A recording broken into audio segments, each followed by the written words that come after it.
পশ্চিমবঙ্গ বিধানসভার দ্বিতীয় ধাপের নির্বাচনের আরও খবর জানাতে বারাসাত থেকে যুক্ত হচ্ছেন আমাদের সহকর্মী সত্যজিৎ চক্রবর্তী।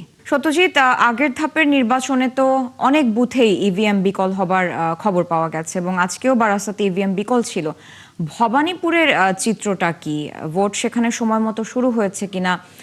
পাশাপাশি ভবানীপুরে ভোটের সমীকরণটা এবার কেমন?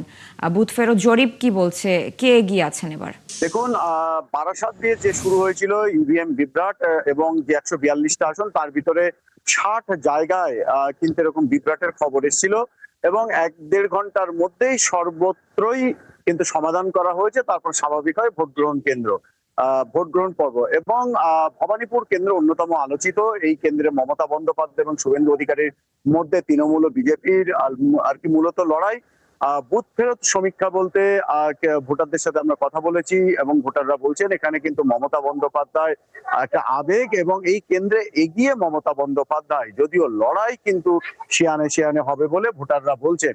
পাশাপাশি বেলা গড়াতেই দেখা গেল স্পর্শকাতর যে বুথ এবং বিধানসভাগুলো আছে সেখানে যুদ্ধের যে সাজোয়া গাড়ি, যেগুলো মূলত জম্মু কাশ্মীরে দেখা যায়, কেন্দ্রীয় বাহিনী সেই সাজোয়া গাড়িগুলো নামিয়ে কিন্তু টহল দিতে শুরু করেছে এবং যেখানে জমায়েত, সর্বত্রই জমায়েত কিন্তু সরাচ্ছে এবং বিজেপি ও তৃণমূলের যে সমস্ত কর্মীরা আছে তারা ভোটের ময়দান ছাড়তে কেউই কিন্তু পিছপা হচ্ছে না। অন্যদিকে কেন্দ্রীয় বাহিনী নিরাপত্তা দিয়ে ভোট পর্ব শেষ করতেই তৎপর। তার জন্য যা যা করার তারাকে কিন্তু সেই কাজগুলোই করছে, সেভাবেই টহল দিচ্ছে এবং সব মিলিয়ে ভোট সন্ধ্যা 6টায় শেষ হবে।